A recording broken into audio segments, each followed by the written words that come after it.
اور پھر وہ اس نہج پر پہنچ گئے کہ ان لوگوں نے یہ فیصلہ کر لیا، مصمم ارادہ کر لیا کہ وہ بس اب علیحدہ ہو جائیں گے، طلاق یا خلا ہو جائے گی، الگ ہو جائیں گے۔ ان کا ایک ہی بچہ تھا، وہ روز روز ماں باپ کی کل جھک جھک دیکھتا تھا، جھگڑے دیکھتا تھا، اسے بہت ہی دکھ ہوتا تھا، بہت ڈسٹرب ہوتا تھا، کنفیوز ہوتا تھا، ڈپریشن میں چلا گیا۔ اور اس کے بعد جب اسے پتہ چلا کہ اب تو یہ فائنل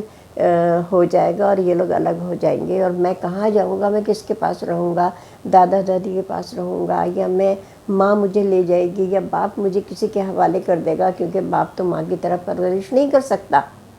تو اس بچے کو ایک ہی خیال آیا، اس نے اپنے ماں باپ سے کہا کہ اگر آپ لوگوں نے علیحدگی اختیار کی تو میں چھت سے کود کے مر جاؤں گا، کیونکہ میں آپ دونوں کے بغیر نہیں رہ سکتا۔ سوچیے اس بچے نے، یعنی 6-7 سال کا بچہ تھا، اور وہ اتنا اس کا اندر سے دکھ اور اتنا کرب تھا اور اتنا غصہ تھا کہ اس نے اتنا بڑے جملے بول دیے کہ آپ دونوں اگر علیحدہ ہوئے تو میں چھت سے کود کے مر جاؤں گا، کیونکہ میں آپ دونوں کے ساتھ رہنا چاہتا ہوں اور آپ میں سے کسی ایک کے ساتھ رہنا نہیں چاہتا۔ تو اس نے ماں باپ کو ہلا کے رکھ دیا، اور انہوں نے پھر وہ اپنا جو علیحدہ ہونے کا فیصلہ تھا وہ ختم کر دیا، اور وہ پھر آج ان کا گھر ماشاءاللہ آباد ہے اور بہت خوشحال ہیں، بہت اچھے ہیں۔ وہ بچہ بے حد ذہین، پڑھنے میں بھی مؤدب بھی، ہر میدان میں وہ اس بچے نے اپنے آپ کو منوایا ہے، کیونکہ ماں باپ کے ساتھ وہ ہے، ماں باپ کی سپورٹ ہے، اور اسے پوری محبت اور توجہ مل رہی ہے۔ تو یہ دیکھیے کہ بچے جو ہیں ان کی شخصیت جو ہے وہ تباہ ہو جاتی ہے، اور وہ بچے جب بڑے ہو کے ان کی شادیاں ہوں گی، وہ شادیاں کریں گے، تو سوچیے وہ اپنا گھر کیسے بسائیں گے۔ یعنی نسلوں تک کی تباہی آپ لوگ کرنا چاہ رہے ہیں کہ وہ بیٹا ہو یا بیٹی ہو، جب وہ بڑا ہوگا اور بروکن فیملی کا بچہ ہوگا تو وہ آگے اپنی زندگی بھی وہ خوشحال نہیں گزار سکے گا۔ اس کے ذہن میں پیچھے تو وہی چلتا رہے گا جو اس نے اپنے ماں باپ کے ساتھ دیکھا تھا۔ اگر باپ زیادہ ظالم تھا، مار پیٹ کرتا تھا، تشدد کرتا تھا، شرابی تھا، کبابی تھا، ماں جو ہے وہ بد کردار تھی، مصروف تھی، ٹائم جو بھی کچھ ہو، کوئی وجہ تو ہوتی ہے نا علیحدہ ہونے کی، تو وہ بچہ تو ہر چیز فلم تو اس کے سامنے چل رہی تھی، تو وہ کتنا پریشان ہوگا، تو معاشرے کو آپ کیسا فرد دیں گے۔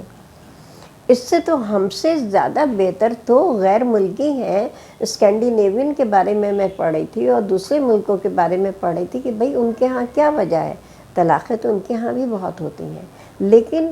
کچھ تو بہتری ان کے ہاں ہوگی، کچھ تو اچھائی ہوگی۔ تو اسکینڈینیویا کے جو لوگ ہیں وہ بغیر شادی شدہ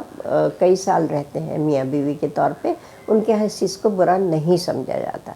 تو وہ رہتے ہیں لیکن اولاد پیدا نہیں کرتے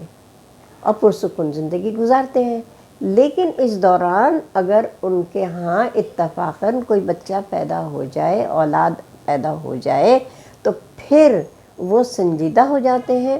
اور وہ شادی کر لیتے ہیں کہ اب اس بچے کی پرورش کی ذمہ داری ہم پہ ہے، اور ہمیں پھر ماں باپ بن کے ہی اس کی پرورش کرنی ہے۔ تو آپ یہ دیکھیں کہ ان کی سوچ کتنی خوبصورت ہے کہ وہ صرف ایک بچہ، یعنی وہ ایک بچہ نہیں ہوتا، ایک فرد ہوتا ہے، ایک نسل کا امین ہوتا ہے، چاہے وہ باپ بنے بڑا ہو کے یا ماں بنے، لڑکی ہو یا لڑکا ہو۔ تو آپ یہ دیکھیے کہ اس چیز کو خدا کے لیے سوچیں، یا تو شادی نہ کریں، آپ افیئر چلائیں، فلرٹنگ کرتے رہیں، اپنا انجوائے کریں زندگی کو۔ ویسے بھی کوئی ثواب کا کام تو ہے نہیں جو کہ آپ لوگ کر رہے ہیں، بہت سے اداکار چھوڑ چکے ہیں، فلم انڈسٹری بھی چھوڑ چکے ہیں اور ٹی وی بھی چھوڑ چکے ہیں، اور اپنے اپنے مذہب کی طرف آ گئے ہیں اور تبلیغ میں اور اس میں لگ گئے ہیں۔ تو یہ میں نہیں کہہ رہی کہ کون کیا کرے، ہر ایک کی اپنی مرضی ہے، وہ اپنی اس میں آزاد ہے، اپنی فکر میں، اپنی سوچ میں، اپنے عمل میں آزاد ہے۔ لیکن آپ اگر خیال ہے آپ کو، تو صرف آپ اپنے اولاد کا خیال کریں کہ ان کو ایک اچھا گھریلو ماحول دیں، پیار محبت دیں، شفقت دیں، تربیت کریں ان کی، اپنے عمل سے ان کو سکھائیں، زبان سے نہیں کہ جھوٹ مت بولو اور خود جھوٹ بولیں۔ تو اس جو آپ عمل کریں گے اس کا اثر بچے پہ ہوگا، الفاظ کا اثر نہیں ہوتا، الفاظ کھو جاتے ہیں، عمل رہتا ہے۔ تو اس لیے اپنے اولاد کا خیال کریے، اپنے گھروں کو بسائیے۔ میرا مشن یہی ہے کہ آؤ گھر بسائیں۔